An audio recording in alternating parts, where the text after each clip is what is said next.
Anda datang sama orang, kadang-kadang orang gak kasih Anda jalan keluar. Orang kadang-kadang gak kasih Anda rasa tenang. Orang bikin Anda tambah takut. Respon pertama orang ketika menghadapi musibah atau masalah, biasanya pasti cari tempat pelarian. Pasti cari tempat untuk cerita dan minta pendapat orang. Betul gak? Itu manusia. Apalagi kita gak ngerti tentang penyakit yang kita derita. Waktu saya dikasih tahu sama dokter, Pastor Jojo ada masalah dengan ginjalnya, ada kemungkinan gagal ginjal. Di saat itu dia diminta biopsi. Itu pikiran buruk udah datang, dan karena saya nggak paham, saya tanya sama teman-teman, ini dokter ginjal yang bagus di mana? Kita pasti minta pendapat orang. Nah, kita mau belajar dari Yesus. Tuhan itu ngajarin kita. Yesaya 30 ayat 15 tadi, dalam terjemahan New King James, tadi Net Bible, ini New King James, kita lihat. In quietness and confidence shall be your strength. Anda bisa lihat terjemahan yang berbeda.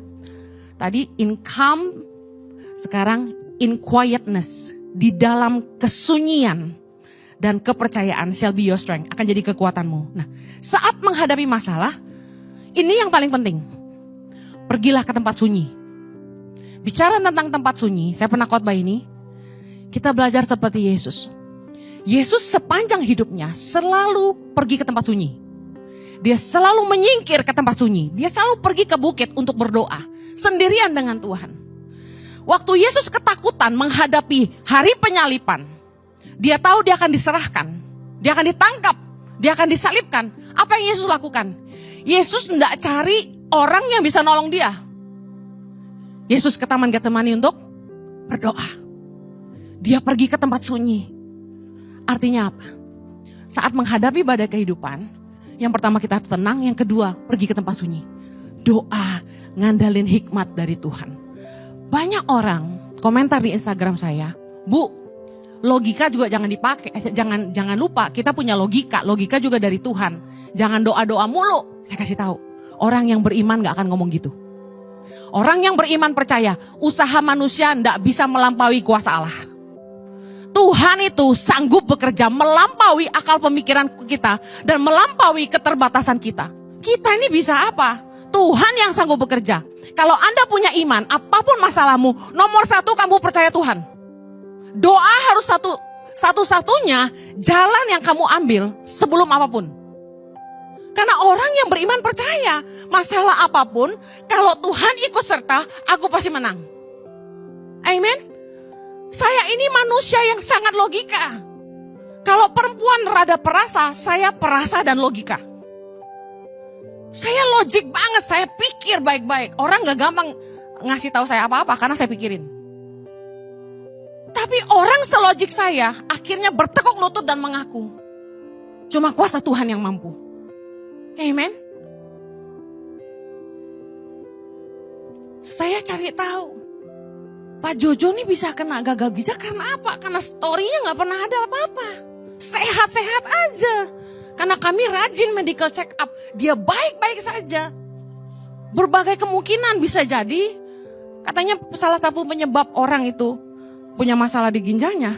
Karena bakteri. Karena kelebihan protein. Karena makanan yang gak baik dan sebagainya. Minuman keras. Udah jelas kan bukan karena minuman keras. Tapi saya gak mau pusing apa penyebabnya. Saya cuma berdoa sama Tuhan. Saya bilang gini sama Tuhan. Tengah malam saya gak bisa tidur. Saya kaget bangun. Seperti kayak orang dilanda ketakutan. Ketakutannya gini. Satu hari suami saya gak ada lagi nih. Sedangkan saya harus berjuang sendirian untuk panggilan Tuhan. Saya gak bisa nih. Oh, saya nangis, saya doa sama Tuhan. Saya perang buat suami saya. Saya bilang, Tuhan, saya minta kasih suami saya umur panjang.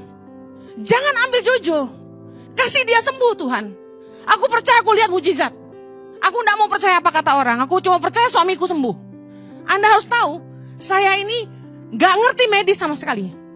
Nama obat gak hafal. Dokter bolak-balik tanya, suami saya, Anda minum obat apa? Aduh, ntar dulu, cari dulu, gak ngerti gue nama obat. Tapi saking suami saya ini saya cinta, saya Google tuh nama penyakitnya apa. Saya pelajari kayak orang mau kuliah kedokteran gitu loh. Dari penyebab sampai gejala, sampai gimana mengatasinya. Dan apa diagnosa? Google mengatakan dari berbagai studi universitas bahwa penyakitnya gak ada obatnya. Penyakitnya itu hanya mengarah ke arah gagal ginjal yang ujungnya cuci darah atau transplant. Saya lemes, saudara. Makanya saya sudah gak mau ngobrol sama orang. Karena saya kasih tahu, waktu Anda punya masalah, Anda datang sama orang. Kadang-kadang orang gak kasih Anda jalan keluar. Orang kadang-kadang gak kasih Anda rasa tenang. Orang bikin Anda tambah takut. Mereka bisa cerita, wah dulu nenek gue gejalanya gini mati lu. Dulu, wah bapak gue gini-gini, wah parah loh. Udah potong aja. Nah, orang kan sok tahu. Udah paling benar datang ke Tuhan. Amen. Sumber mujizat. Segala penelitian rumah sakit bilang gak ada obat. Bahwa suami saya harus siap menghadapi hari di mana ginjalnya sudah gak bisa ditolong lagi. Bahkan dikatakan obat-obat yang dia harus minum yang wujud buneng mahalnya itu hanya bisa mencegah kerusakan ginjal makin parah. Saya gak peduli uang yang harus kita keluarin, saya gak pusing. Yang saya cuma mau gini, Tuhan saya mau suami saya sembuh. Karena buat saya Jojo lebih berarti dari semua uang yang saya bisa cari. Saya bilang Tuhan saya mau Jojo sembuh. Saya klaim hidup suami saya. Saya mau suami saya umur panjang. Makanya lu setia sama gue loh. Udah gue doain umur panjang ya kan. Lagi serius-serius bercanda mulu ya. Nah, saya doa sama Tuhan. Anda tahu, kalau orang itu di tengah masalah, dia pergi ke tempat sunyi. Itu tandanya orang yang ngandalin Tuhan. Tapi secara manusia, kita selalu larinya ke orang.